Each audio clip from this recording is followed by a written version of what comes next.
So, sorry, I was socializing. I love these people. I forgot. Oh, excuse me. All right, it's time to discuss the week's hottest topics with our latest edition of Hot Talk.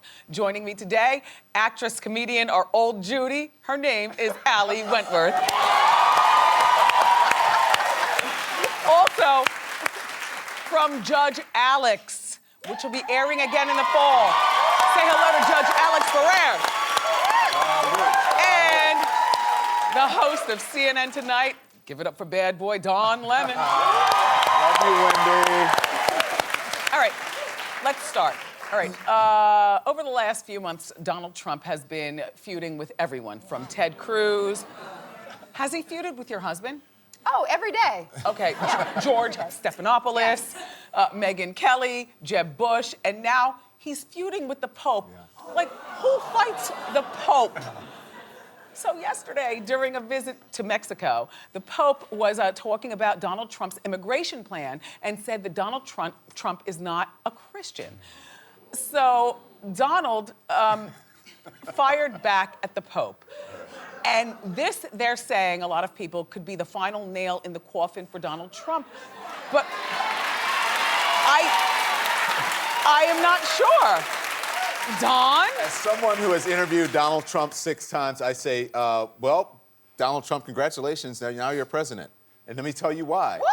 Yes, because conservatives are already mad at the Pope. They say he's too liberal. They say he's too political. This only puts Donald Trump in the spotlight again, and the people who like him, it galvanizes them. They already believe what Donald Trump says. They don't believe what the Pope is saying. If that's true, then I'm already horribly depressed. But I was out last night with some friends. Yes, I have friends. And we were talking about Donald Trump, and I said, I don't know what could hurt him. I mean, unless Jesus Christ himself. Yeah. And by the way, next day the Pope comes out and says he's not Christian. I hope it does affect him.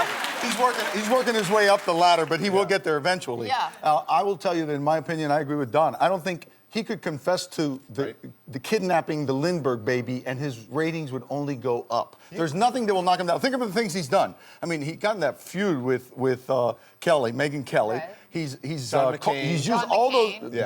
He's used all those names about Ted Cruz. He took. This is priceless. He took JebBush.com and bought it. Yes. And now, if you type in JebBush.com, it takes you to Donald Trump's Trump. webpage.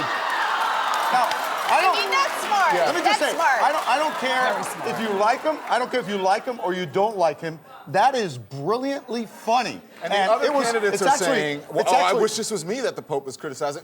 I'm telling you, conservatives, you guys forget the Pope just came here and got so much criticism from conservatives because they said he was too political, he should not be weighing in on immigration. The people who support Donald Trump already believe... The Pope is part of pop culture now. Yes, so he stepped into a nasty mosh pit. Let me just say one more thing. Going back to JebBush.com, I thought that was so funny that today I bought DonLemon.net. And if you go to DonLemon.net, it will take you to AlexFerrer.com. Judge Alex, because I yesterday Googled Nasty Boys, and the two of you came up. So I bought that website. We make a little extra money on the site. So here's the thing. Donald Trump had the nerve to say about the Pope, you would want me as president if ISIS attacked the Vatican. Okay, but the Pope clapped back. He said, a person who thinks only about building walls wherever they may be and not building bridges is not Christian. I think the Pope was being interviewed, and he said that, and then Donald Trump responded in that statement saying, he's saying that ISIS, that's ISIS's ultimate trophy. No, it looks like a brace, right? Here you go. You look tight, man. How's that? Is that better? Oh my God. That's ISIS' ultimate trophy is to attack the Vatican, and that's what the Pope said. Now, How's don't that? mess Is that up your better, microphone, Wendy? though. Okay. Is that better? It's Now it looks like a bib. Well... It's very 007. Let's move along. Okay, so Ben Affleck and Jennifer Garner spent Valentine's Day together with their children. They've got 3 children. They're 10 years old, and I think the youngest is 3, and the middle one is 8. They were all in Montana. Now, you know, they've been going through this tumultuous divorce. He lives in the smaller house where the mansion is on the property. Some people say that co-parenting like this is confusing the children. What do you say? Well, as a child of multiple divorces, sorry, that wasn't supposed to be funny. My parents divorced when I was 1. They each remarried 1,000,000 times. I would say that I think it's, yes, damaged. I think that it's worse as a child to have parents that hate each other and say bad things about each other. Yeah. But I do think it's confusing. I mean, I know Gwyneth Paltrow did the consciously uncoupling, and people are kind of taking that and saying, oh, that seems to be working.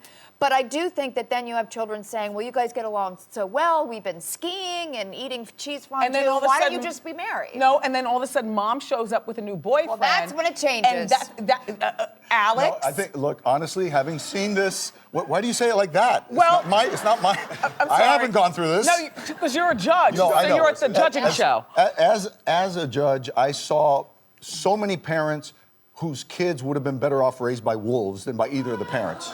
Honestly, and if it wouldn't drive your executive producer crazy because I'd ruin the framing, I'd stand up and give Bennifer a standing ovation because I think it's great for the kids to see their parents can get along, their parents love each other, even if they're not in love with each other, and they love the children. Okay. Because honestly, the ones that I would see in family court, who'd rip each other to pieces, I would look at them and say, okay, so now, 2 years from now, when you've gone through every penny you have and you have nothing left and you've spewed out all the venom you have in you, you're going to sit back and watch your children have the same relationships with their boyfriend and girlfriend that they saw mommy having with daddy and vice I will versa. agree. Everything that he said, and I think they're doing the right thing. I think it's not confusing, and I think if you take these marriage vows, in the marriage vows, it should be you're going to raise your kids as well. I think they're a good example to their children. I disagree with all 3 of you. I feel like, yes, damn it, yes. Yes. Damn it. I feel like parents getting along is one thing. You be cordial to each other and loving, but you don't have sleepovers, you don't go on vacations, you're blocking the blessing for your new life with your new partner, and you're confusing the kids. That's Wendy. it. Nope, done. But they're doing the vacations now. That doesn't mean forever. Well, when one of them has a relationship, it's all going to be muddied up again. That's what I'm saying. I agree with Wait you. till they have a relationship then. You made me bite my lip. It's Ow. both of their kids. Ow. Okay. In New York, the New York Times recently did an expose on a charter school in Brooklyn revealing the harsh treatment of one of the young students, first grade, by the way, by the teacher. We've got the video of the first grade teacher's classroom. It was taken by one of those, people trying to be a teacher, and then they come in the room. What do you call them? Teacher's assistant. Assistant Yes, teacher. exactly. But she had her phone out, honey, and she was filming everything. Take a look.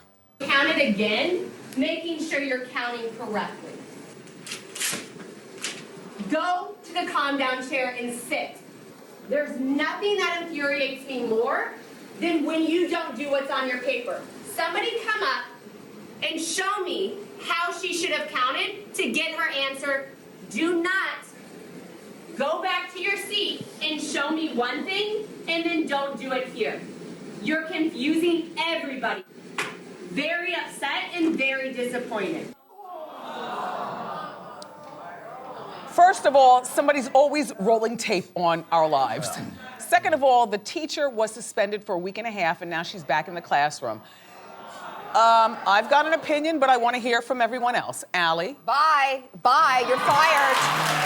Bye. Not only are you fired, I'm taking that child out of that school. I felt physically sick watching that, having 2 daughters. I thought, self-esteem is everything. Kids are better at something. I was good at painting, but, I just think that is abusive. I think it doesn't help them in terms of who they become and who they think they are, and I'm very against it. Don? Now you have no you guys children. are going to be mad at me. I don't have any children, but I do have to say, before you think about that, I would give the teacher a standing ovation. I would say, thank you, teacher. And here's why. Here is why. In 2015, 35% of New York children tested proficient in math. 93% of Success Academy in that school tested proficient in math. 30% of New York City school tested proficient in reading. Don, 68% of Success Academy tested proficient in reading. And guess why? Because they have that kind of strategy. Okay. This woman is wrong in that moment. I'm not applauding. Let me finish. I'm not applauding her actions in that moment, but she is a teacher and she should be applauded for helping kids. Every teacher has a bad day, and you don't yell at your kids when they do something wrong. I'm their I want mother. to put my kid in that school, and I want her to be the teacher. Okay, let me just say this, Alex, and then but this school, by the way, is a charter school, which means that the parents know what they're signing up for, and this school And they applaud this practices teacher. hard discipline on all the grades. Right. So the parents know this. Alex, Well, what I would say is this. you're a father. Yes. And if my child was in that school, I would remove her immediately. That's just not. Here's the thing. Yes, you can have a school that will get you outstanding grades from your children if they whip them with a belt in class, but that doesn't mean it's the right way to raise them. These are 6-year-old kids. You're trying to raise children, not serial killers. So I wouldn't. The parents, and I applaud the teachers in that school for standing up, and the parents stand up, stood up for that. And by the way, woman, it's too. the whole school. It wasn't this teacher. Yeah. The article talked about how the fact that's the sentiment of the school is school. very, Right. All teachers regimented. behave like that. Yeah. So the teacher says, I'm deeply committed to the children and the families of our school, and I'm sorry for my lapse in emotional control 15 months ago. As I tell my scholars to do, I will learn from my mistakes and be a better teacher for it. I just feel like, you know what? In 6th grade, 8th grade, 9th grade, maybe kids could take that kind of discipline. In 1st grade, 2nd grade, like too young. My feeling is I that went to Catholic teacher. school. I took that kind of discipline. We all did when And we were in look at school. you now. And look at You're a mess. Okay, You came I'm a here in a mess. straitjacket. No more wire hangers. Thank you, everybody, for being here. All my panelists, for more information on them, go to wendyshow.com.